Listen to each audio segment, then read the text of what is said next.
Yo, what's up everybody, welcome to a new video. Today I'm coming up with a new event here that's going to be starting by the time you watch this video is going to be tomorrow on Thursday, and it's going to be coming with a potential free champion. Now I do say free because of course with everything in Raid Shadow Legends it's really all about, are your resources wide enough to be able to satisfy the requirements of this certain particular event, right? If they are not, then you will either need to be passing on the rewards or spend a way to try and make up for whatever you needed to make sure you complete the event, right? So let's get and deep dive into what the event is going to be about so we can find out what you're going to be able to get. So the event is going to be called the Hero Path for Balar the Lost, right? So you're going to be having the chance of claiming yourself a free Balar the Lost, which is one of the newer champions, which we'll be checking out in a moment, if you do the following things, right? So you are going to be able to earn points for this event in only two ways. If you want to join my team in Raid Shadow Legends, click the link in the description to get a free Narma as well as Anax, Uugo, and Mausoleum Mage as you progress through the game. Here's what you need to do. First of all, log out of Plarium Play on PC and uninstall. Then click the link in the description and register a brand new email. Launch Raid and complete the tutorial, and then go to your inbox and claim your first champ. Don't miss out on your chance to get a fresh start in Raid with a free Narma and 3 epic champs. Click on my link right now. First and foremost, summoning champions from shards, and there we go. If you don't have enough shards, most likely sacred shards, which are going to be the ones that are going to give you most points, well, you're going to need to be spending some money to get them, right? So otherwise, it's not really a free event in that case. And the other way of getting points is by just getting artifacts and accessories, so that is just play the game and do some dungeons, right? So either you have a whole lot of energy to spend away and farming whatever you want to be farming, so it's that, or you are just spending a bunch of money rolling away some shards, right? So let's real quick go ahead and check out. We don't have the event just yet here, so we don't know what the requirements for the event are going to be. We'll have to wait until that's around so we can finally see whether or not the point requirements to be able to get this champion is going to be insane or not, right? So if you guys do not really remember, Balar the Lost was one of the newest added champions into the game, and he's an attack champion from the Sylvan Watchers of the Spirit Affinity, right? The in-game reviews are decently mixed, although it's shining quite great over here in the end-game dungeons. Now, according to Hell Hades, it's rated as a 4-star, which is quite alright, but nothing too crazy. I mean, we'll just go ahead real quick and check out what he's all about, right? So let's go over here to the A1, attack a single enemy before attacking, places a shield buff on this champion for 2 turns. The value of the shield will be proportional to this champion's attack. Pretty simple so far. Has a 50% chance of placing a poison sensitivity debuff for 2 turns. So just a little bit of self-sustain through shielding yourself and then applying a debuff, right? It's a low chance, can go up to 75%, and then it's only a 25% poison sensitivity. In any case, let's see what else he does. A2, single target attack, 75% chance of placing a leech debuff on all enemies for 2 turns, and instantly activates all poison debuffs on all enemies. And then this chance can go up to 100%. It's gonna be a 3-turn cooldown ability. So this kind of serves as a massive heal because this is gonna be a lot of AoE damage. Plus, he's going to be applying the leech to literally everybody, so it's going to be amounting to quite a lot of self-sustain. If it's only a single target fight, like any sort of boss, I mean, in the Chimera, yep, single target boss, but poisons are pretty decent on the Chimera. Demon Lord, same situation, that's why the ratings are decently high. Same thing goes for the Dragon's Lair. Hydra, I mean, I guess you can spread out quite some poisons over there, so it also has some value, but otherwise, Leech on a single target boss, it's just another source of extra healing for all your attack champions mostly, which are the ones that are going to be doing the most damage, and therefore transforming that to Leech. It's decently alright. I think this ability, it's quite okay if you especially pair it together with just a massive amount of poisons that you can spread out, which, let's see if it comes over here, right? It's going to be coming from the A3, where you're going to be attacking a single enemy, and before attacking, you're going to be placing yourself a 50% increased accuracy buff on all allies for 2 turns, so you have an easier time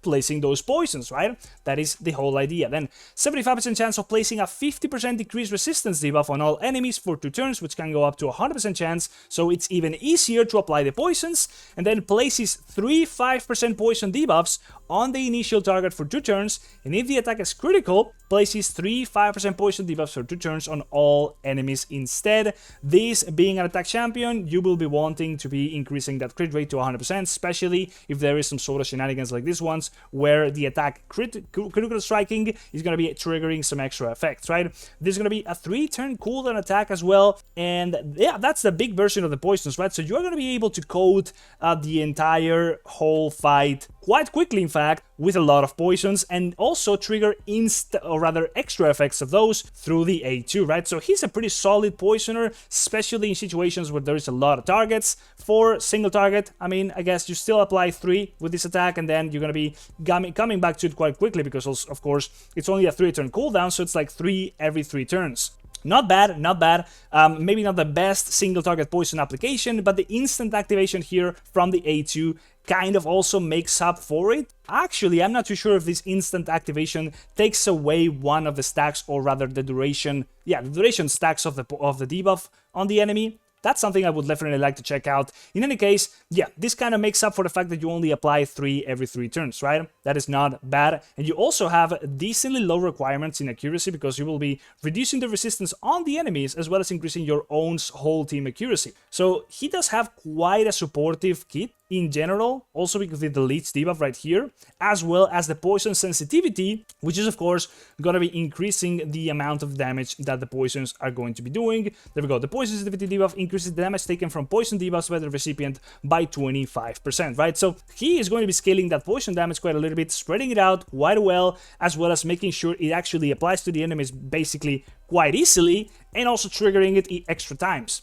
I don't know, all seems pretty solid to me in general. And then we have the passive over here, which is increases his champion defense, or rather ignore defense effect, by 1% for each poison debuff instantly activated by this champion, stacking up to 20%. So he can have a 20% base ignore defense for everybody as soon as you've triggered a couple of these ones, right? Because you're going to be spreading out so many poisons through this, if you critical strike especially, and then triggering them all really quickly, so you can stack up your passive really damn soon. And then fills this champion turn meter by 5% whenever a poison debuff is placed on an enemy. You can see that you are going to be spreading out a lot of poisons in a lot of situations with the AoE application, which means a lot of turn meter. Let's say, I don't know, that's like a PvP Classic Arena.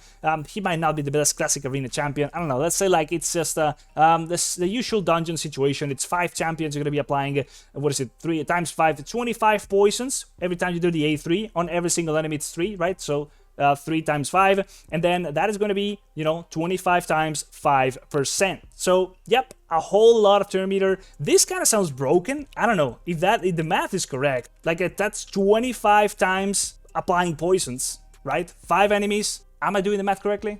No, I wasn't doing it correctly. So it is 5 enemies and 3 poisons, so that is 15 poison applications per turn, which means 60% of your turn meter is going to be filled whenever that happens. So he's naturally a pretty fast champion, simply because of this passive alone, as well as just being able to trigger a lot of damage. I think he's massively solid as a way of AoE applying poisons, and just in general doing a lot of AoE damage. The single target damage potential is definitely also there, as of for all the things we already mentioned. So overall, he just seems like a very solid champion. He's definitely looking a lot better than the one that I have right now, my own poisoner at the moment, which is Akentum, who also has a way of debuff spreading and applying a lot of poisons on a single target quite quickly. But his poison spreading is a lot more dependent on just what kind of debuffs is being used here on the Hex. Anyways, I don't know. I think Balar the Lost is actually pretty damn solid. I mean, if I have the chance and the event is nothing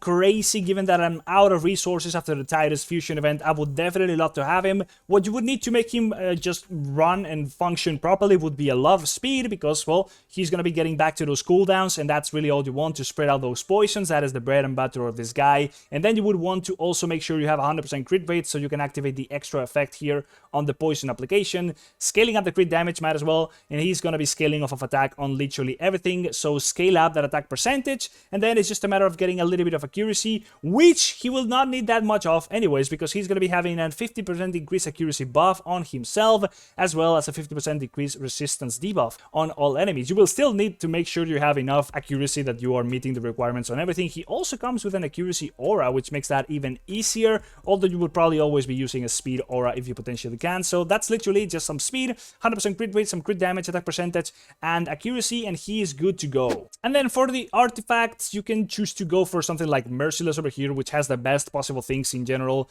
The extra chances, or rather the chance of getting extra turns, ignore defense, speed, crit damage, attack percentage, and chance of decreasing a random skill cooldown. That is the best set there is for literally probably any attack champion who's going to be scaling off of attack in particular. Then if that is not available to you, then it would be a matter of having Savage and Lethal Gear. Those would be your other two best options. And then you could also opt for some Perception Gear if you're lacking some of the other options here, which would give you some easy accuracy and speed. And also there is a possibility of maybe putting in something like a Reflex or Relentless set, which would just make you cycle through your cooldowns a lot quicker, so you're back to being able to use your poisons and spreading them out a lot easier. So that is it, guys. This event looks really damn solid. I really wish this event is not a nuts and you don't need like to spend $100 or $200 just to make sure you're able to get him, this guy.